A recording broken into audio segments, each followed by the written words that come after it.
저는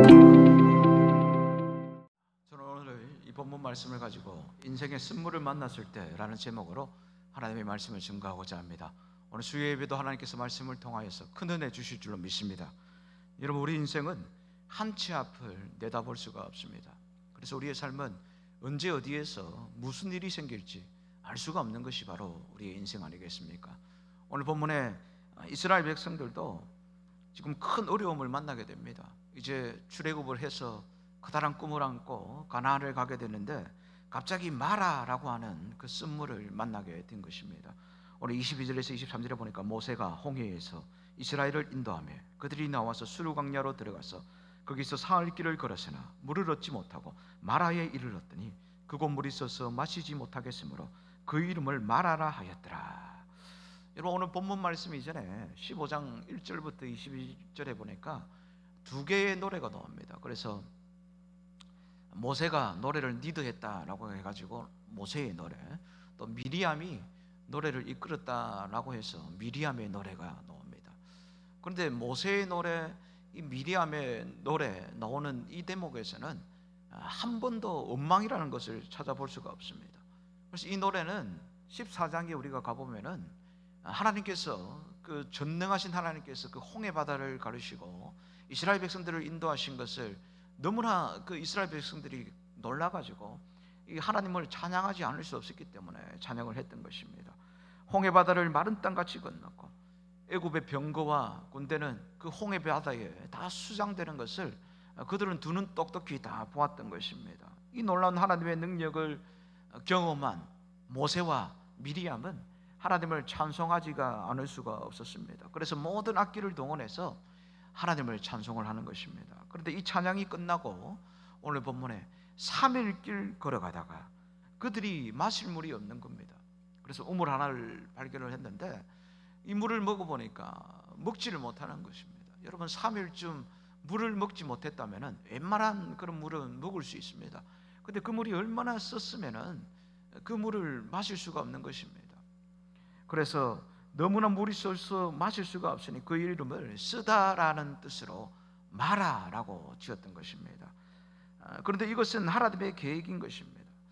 여러분, 우리도 그렇지 않습니까? 우리가 인생을 살아가다 보면은 참 이렇게 마라의 쓴물과 같은 그런 삶들을 우리가 여러분 인생 가운데 언제든지 만날 수 있는 것입니다. 그래서 우리에게도 너희에게도 그런 삶이 있다, 그것을 보여주시는 것입니다. 하나님은 지금 마라와 같은 쓴물을 만날 때 이제 어떻게 하면 되는지 그것을 가르쳐 주기 위하여서, 시각적으로 보여주기 위하여서 지금 두 눈으로 똑똑히 볼 수 있는 설교를 전개하시기 위하여서 하나님의 그 계획 속에 이 마라라고 하는 쓴물이 그들 앞에 놓여져 있는 것입니다. 그런데 3일 전에 그렇게 여러분 하나님의 능력을 그렇게 찬송을 했던 이스라엘 백성들이 마라의 쓴물을 만나자마자 그들은 본능적으로 원망이 나오기 시작하는 것입니다. 24절에 보니까 백성이 모세에게 원망하여 이르되 우리가 무엇을 마실까 하며, 여기 보니까 백성들이 원망을 했다 그랬습니다. 우리말 성경을 여러분 찾아보면은 이 출애굽기 앞에 창세기에는 원망했다라는 말이 한 번도 나오지 않습니다. 그리고 여러분 이스라엘 백성들이 430년간 애굽에 종살이 할 때 그때도 원망했다라는 말이 한 번도 나오지 않아요. 우리말 성경의 첫 번째 원망이 무엇이냐? 바로 3일 전에 하나님을 그렇게 모든 악기를 동원해서 찬송했던 그 이스라엘 백성들이 3일 뒤에 쓴물을 만났다고 해서 원망을 하기 시작하는 것입니다. 왜 원망을 했겠습니까?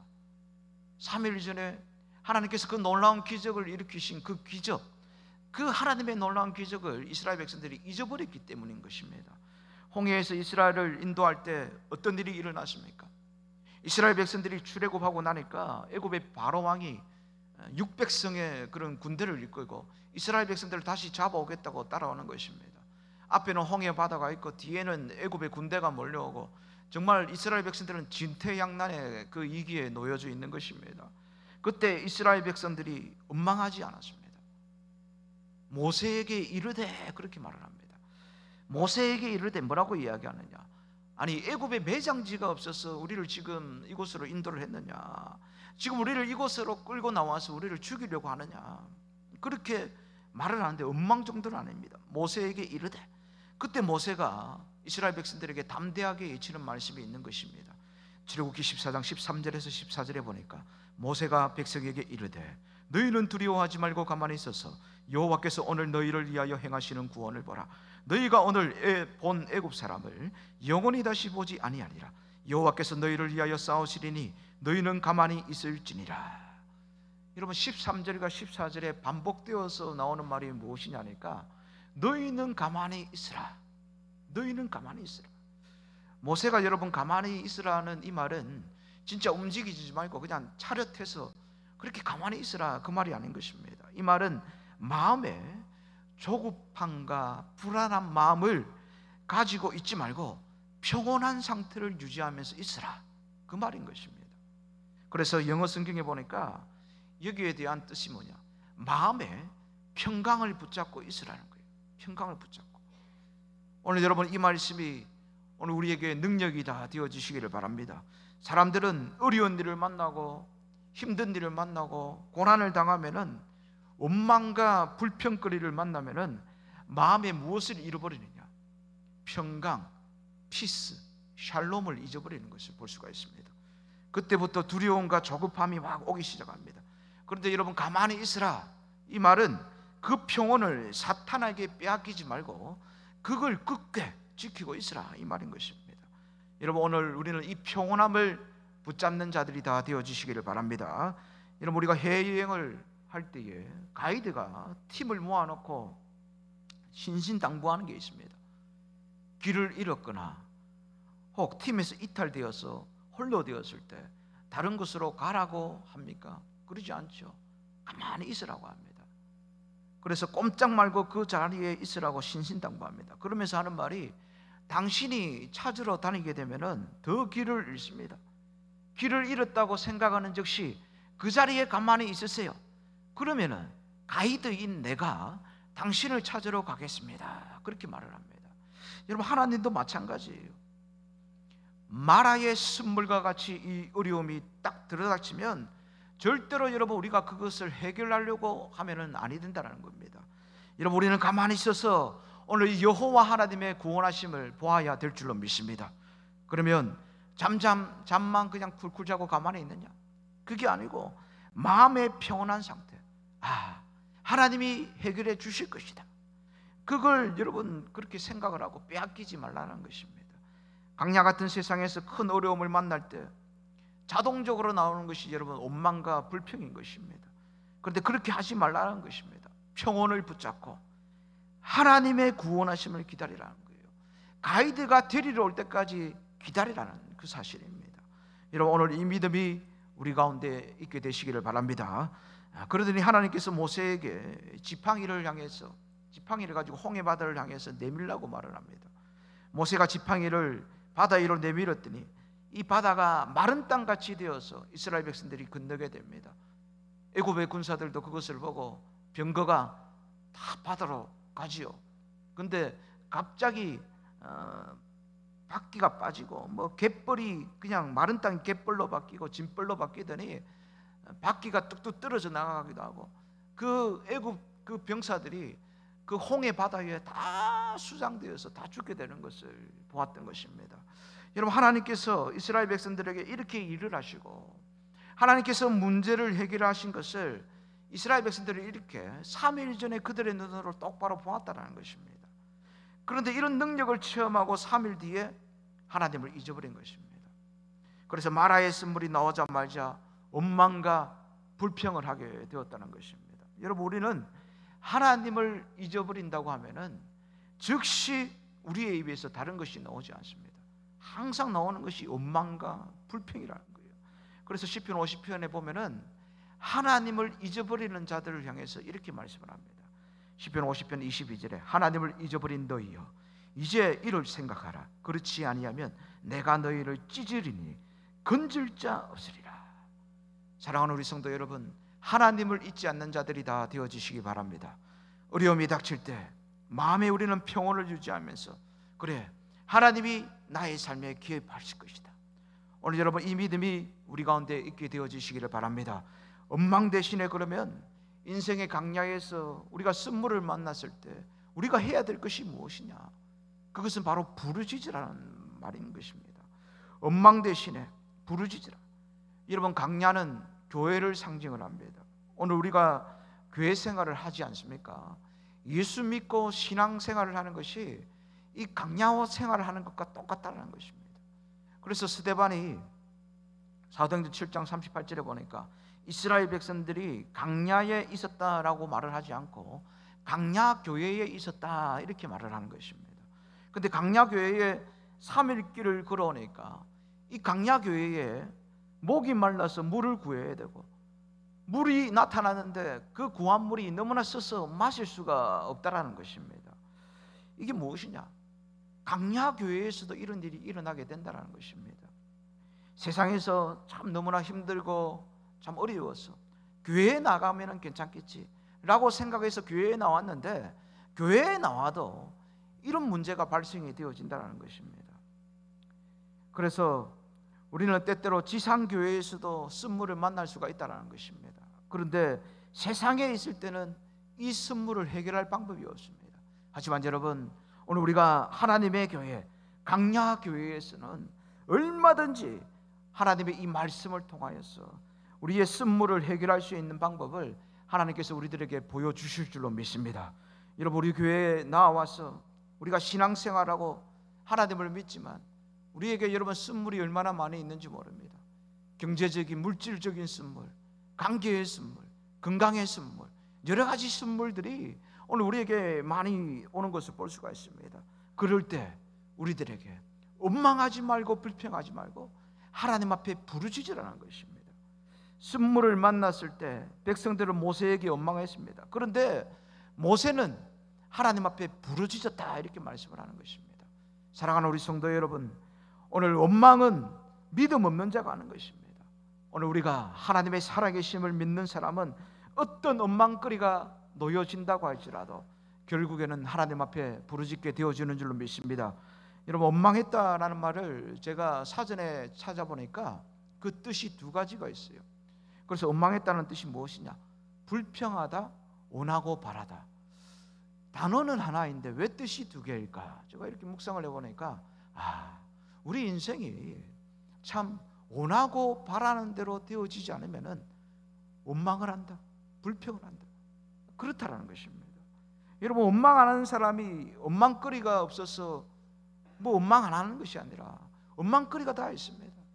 여러분 우리가 인생을 한평생 살아간다라는 게 다 원망이 있다라는 것입니다. 그런데 무엇이냐? 믿음이 있기 때문에 하나님 앞에서 기도하기 때문에 그 사람은 원망거리가 없다라는 것입니다. 그런데 하나님의 살아계심을 믿는 사람들은 그 원망거리가 오더라도 하나님 앞에 기도한다라는 것입니다. 이스라엘 백성들이 430년 종살이하고 그들이 고통 가운데 있을 때 그들이 원망하지 않았습니다. 하나님 앞에 부르짖었다. 성경은 그렇게 말씀합니다. 출애굽기 2장 23절에서 25절에 보니까 여러 해 후에 애굽 왕은 죽었고 이스라엘 자손은 고된 노동으로 말미암아 탄식하며 부르짖으니 그 고된 노동으로 말미암아 부르짖는 소리가 하나님께 상달된지라. 하나님이 그들의 고통 소리를 들으시고 하나님이 아브라함과 이삭과 야곱에게 세운 그의 언약을 기억하사 하나님이 이스라엘 자손을 돌보셨고 하나님이 그들을 기억하셨더라. 여러분 430년 종살이하면서 이스라엘 백성들은 하나님 앞에 부르짖었다 이렇게 말씀을 합니다. 그러니까 하나님께서 그 부르짖는 소리를 들으시고 아브라함에게 약속하신 그 언약을 기억하셨더라 그랬습니다. 여러분 어려운 일, 고난과 고통은 원망할 때 해결되는 것이 아니라 우리 주님 앞에 부르짖을 때 해결되어짐을 여러분 기억하시기를 바랍니다. 구약 성경에 보니까 기도했다라는 말이 많이 나오지 않아요. 근데 많이 나오는 말이 무엇이냐니까 부르짖었다 이 말이 많이 나옵니다. 구약의 대표적인 기도가 부르짖었다라는 말입니다. 근데 여러분 이 부르짖었다 이 말이 히브리어로 차크라는 말이에요. 차크. 이 말은 그냥 이야기하는 소리가 아니에요. 차크의 이 뜻은 정신 나갔다라는 소리입니다. 여러분 살다가 보면은 제일 어려운 일이 닥칠 때, 여러분 어떨 때 정신이 나가버립니까? 사람이 반미치는 그런 경우가 있답니다.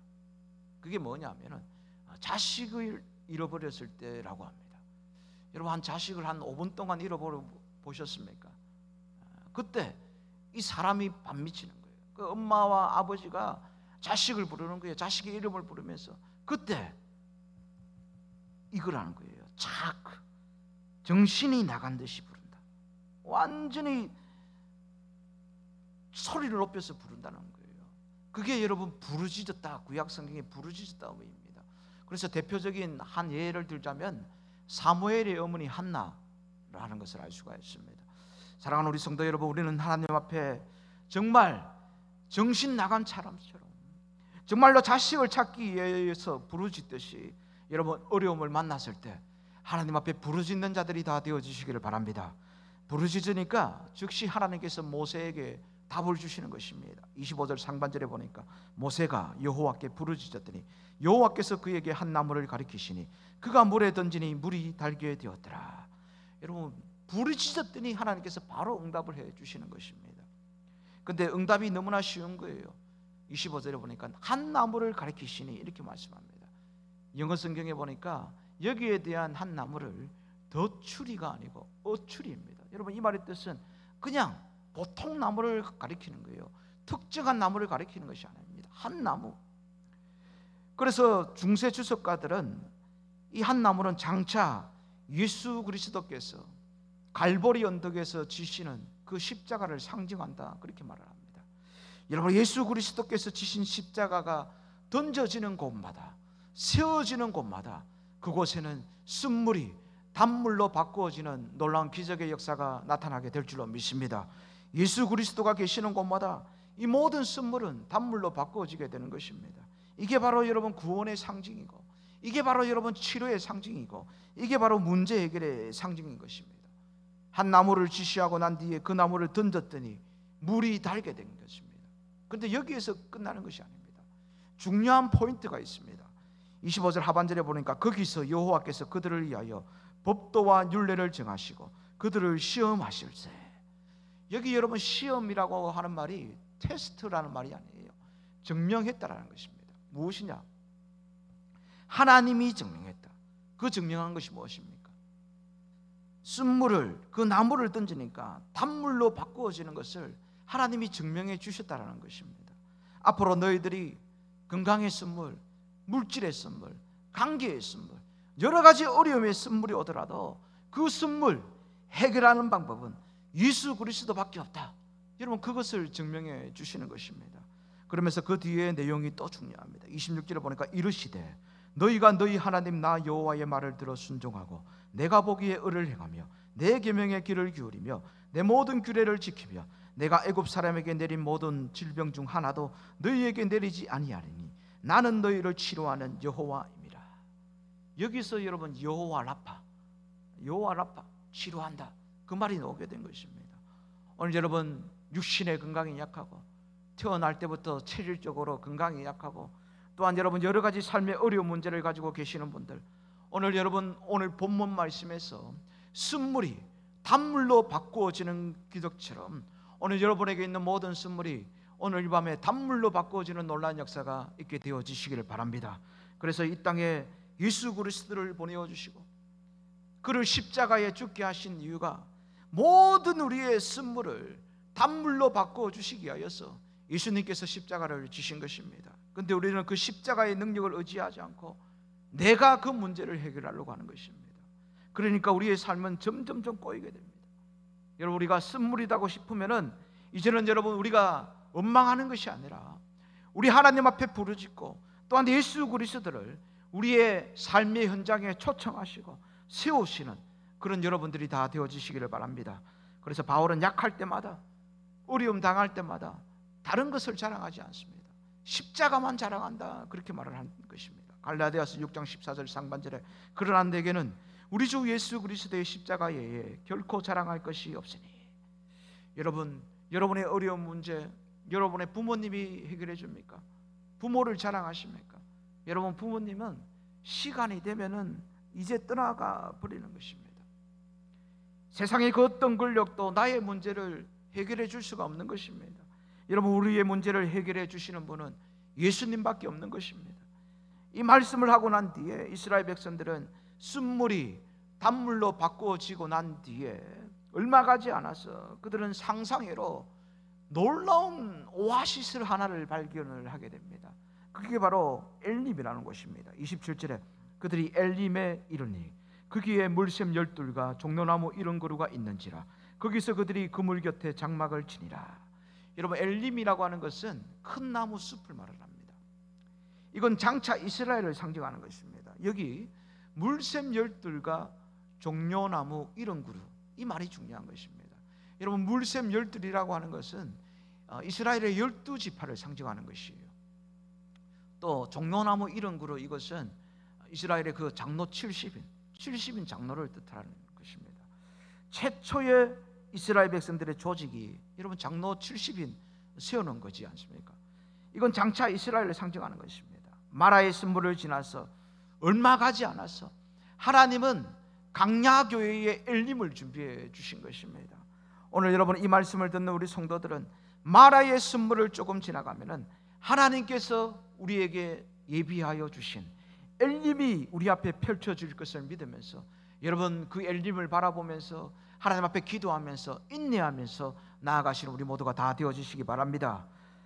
제가 2010년도에 읽은 책입니다. 산다는 것이 황홀하다라는 제목입니다. 여러분, 황홀하다라는 것이 무슨 말입니까? 매일매일 삶이 기쁨과 즐거움으로 넘쳐난다. 이게 여러분 황홀하다는 말 아니겠습니까? 이 책을 쓴 사람이 어떤 사람인가 해서 제가 보니까 다하라 요네코라는 일본 사람인데 여자분이세요. 근데 뭐가 이 사람이 그렇게 황홀하다고 표현했는가? 그래서 제가 보니까 참 너무너무 감동적인 것입니다. 이 저자가 꿈 많은 여고생 시절이었어요.